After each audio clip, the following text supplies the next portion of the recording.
Bismillahirrahmanirrahim. Assalamu alaikum. Today we are going to start exercise number 4.1 of mathematics for class 10th. The statement of this exercise is resolve into partial fractions. यानी कि इस पूरी exercise में हमें कुछ fractions दी गई हैं और हमने उनको पार्शियल फ्रैक्शंस में रिजॉल्व करना है. So let we start the work of the day. It's exercise number 4.1.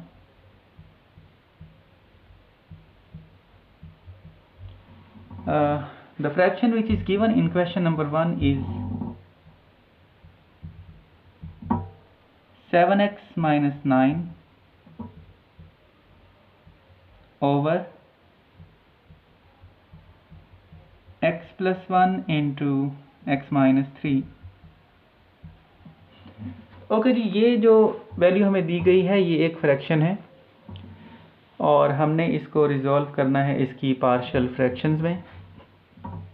तो किसी भी फ्रैक्शन को पार्शियल फ्रैक्शंस में रिजॉल्व करने के लिए हमने सबसे पहले कुछ चीज़ें जो हैं वो नोट कर लेनी है.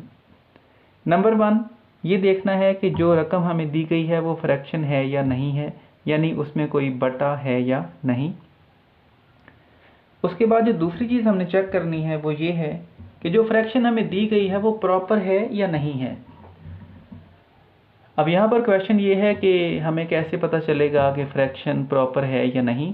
तो इसकी सिंपल सी आइडेंटिफिकेशन यानी पहचान ये है कि ऐसी फ्रैक्शन यानी ऐसी बटे वाली रकम जिसमें बटे के ऊपर यानी न्यूमरेटर में वेरिएबल की जो पावर है वो कम हो, जबकि बटे के नीचे यानी डिनोमिनेटर में वेरिएबल की जो हाईएस्ट पावर है वो ज़्यादा हो.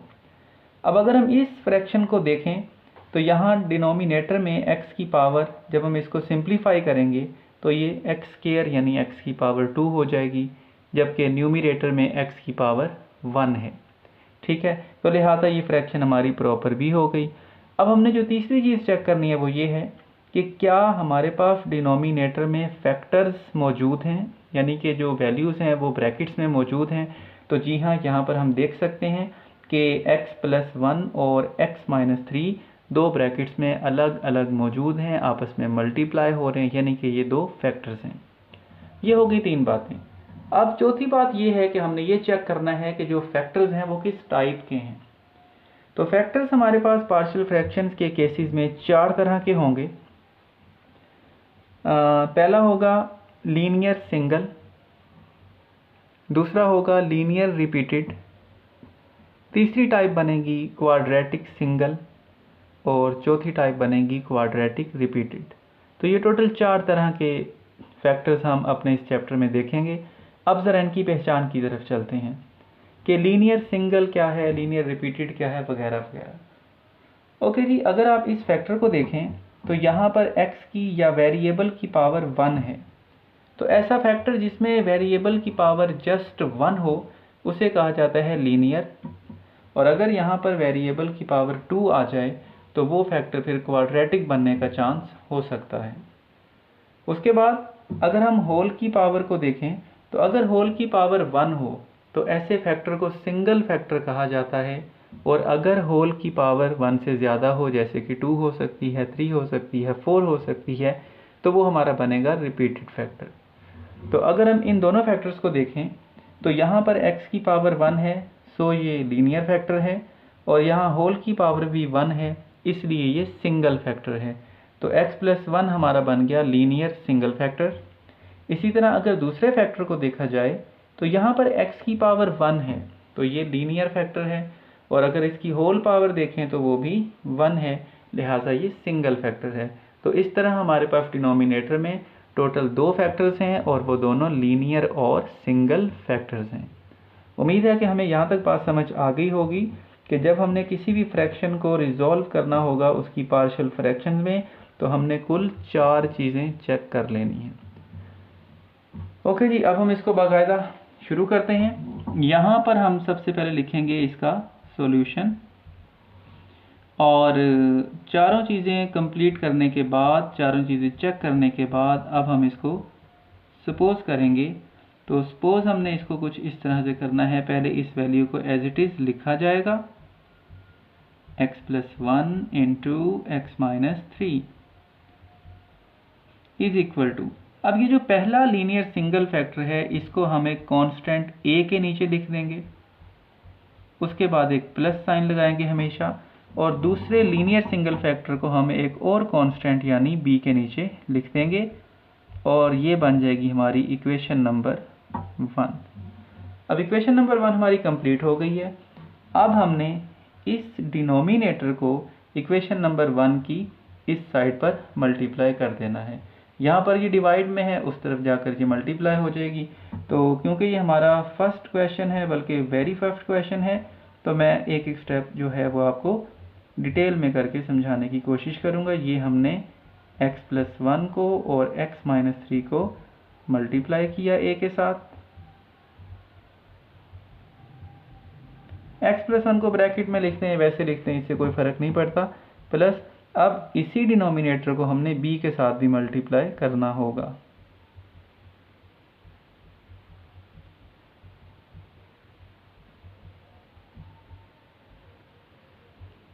और ये इधर मल्टीप्लाई हो गया। अब हम इसकी थोड़ी सी सिंप्लीफिकेशन जब करेंगे तो आप देखें x प्लस 1 और x प्लस 1 कैंसिल हो जाएंगे, यहाँ पर x माइनस 3 और x माइनस 3 कैंसिल हो जाएंगे, और यहाँ पर रिमेनिंग हमारे पास जो है वो हो गया a into x minus 3 plus b into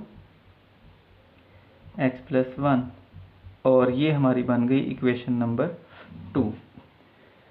okay ji, equation number 2 बन गई है। अब हमने अपने कॉन्स्टेंट्स a और b की वैल्यू फाइंड करनी है, और ये वैल्यूज़ फाइंड करने के लिए हमने इक्वेशन नंबर 1 की राइट हैंड साइड के डिनोमिनेटर्स में देखना है कि क्या वहाँ पर कोई लीनियर सिंगल फैक्टर मौजूद है। तो हमें जब इसे देखेंगे तो ये लीनियर फैक्टर नज़र आ जाएगा, लीनियर भी है और सिंगल भी है। लिहाजा हम यहाँ लिखेंगे पुट इन 2, और इस लीनियर फैक्टर को हम 0 के इक्वल रखेंगे। इम्प्लाइज इज दैट यहाँ से x की वैल्यू आ जाएगी -1। तो अब जरा स्टेटमेंट को देखें, हमने लिखा put in two X is equal to -1, यानी कि ये वाली जो हमारी इक्वेशन नंबर 2 है, हमने इसमें x की जगह -1 इंसर्ट करना है। तो यहाँ से हम देखेंगे इसे 7 वैसे का वैसे x की जगह -1 आ गया, -9 is equal to a, x की जगह -1 -3 प्लस b, x की जगह -1 plus 1, 7 into -9, 7 into -1 -7, -9 is equal to a, -1 -3 -4 plus b, -1 plus 1 0, -7 and -9 ये हो जाएगा -16 इज इक्वल टू a को जब -4 से मल्टीप्लाई करेंगे तो -4a बनेगा, और जब b को 0 से मल्टीप्लाई करेंगे तो 0 आ जाएगा। -16 इज इक्वल टू -4a, ये माइनस और ये माइनस कैंसिल हो गए, और हमारा जो रिजल्ट है वो बन गया 4a इज इक्वल टू 16। इसे हम यहाँ लिख लेते हैं जी, 4a इज इक्वल टू 16। हमें a की वैल्यू चाहिए, इस 4 को दूसरी साइड पर शिफ्ट करेंगे, यहाँ पर ये मल्टीप्लाई हो रहा है, वहाँ जाकर ये 16 को डिवाइड कर देगा, तो ये बन जाएगा 16 डिवाइडेड बाय 4, और फाइनली a की वैल्यू आ गई 4।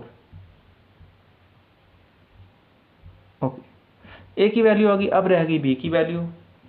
तो b की वैल्यू फाइंड करने के लिए हम एक बार फिर इक्वेशन नंबर 1 की राइट हैंड साइड के डिनोमिनेटर्स को चेक करेंगे, क्या वहाँ पर कोई और लीनियर सिंगल फैक्टर मौजूद है। तो जब हमने यहाँ देखा तो हमें एक और लीनियर सिंगल फैक्टर मिला जो कि है x माइनस 3। तो अब हम उस फैक्टर को भी पुट कर देंगे 0 के इक्वल, और यहाँ पर लिखेंगे put in equation 2 x minus 3 is 0 implies is that x is equal to 3। Okay जी, x की वैल्यू 3 हमने पुट करनी है अपनी इक्वेशन नंबर 2 में। 7 लिखा, x की जगह 3 पुट किया, -9 as it is equal to a into x की जगह 3 -3 प्लस b इंटू एक्स की जगह 3 plus 1 7 into 3 21 minus 9 is equal to a, और 3 माइनस 3 ज़ीरो हो जाएगा, plus b 3 plus 1 4, 21 minus 9 12 is equal to a into 0 0, b को 4 से multiply किया 4b, और finally we have 12 is equal to 4b। 4b की वैल्यू 12 आ गई, लेकिन हमें वैल्यू चाहिए सिर्फ b की, लिहाजा इस 4 को सिर्फ शिफ्ट करेंगे और ये बिल्कुल ऊपर वाले केस की तरह 12/4 इज इक्वल टू b, और फाइनली b की वैल्यू आ जाएगी 3। ओके जी, a और b की वैल्यूज़ आ गई हैं। अब हमने a और b की वैल्यूज़ अपनी इक्वेशन नंबर 1 में पुट कर देनी है, और जैसी वैल्यूज़ पुट होंगी तो हमारा इस क्वेश्चन का आंसर कंप्लीट हो जाएगा। आंसर मैं आपको बता देता हूँ, आपने खुद लेना है, तो आप यहाँ पर लिखेंगे by putting the values of a and b in equation 1, और वो बनेगा 7x minus 9 over x plus 1 into x minus 3 is equal to a की वैल्यू 4 over x plus 1 plus b की जगह 3 ओवर x माइनस 3, और इसके साथ ही हमारा जो क्वेश्चन नंबर 1 है वो कंप्लीट हो गया। आप इसको नोट फरमा लें।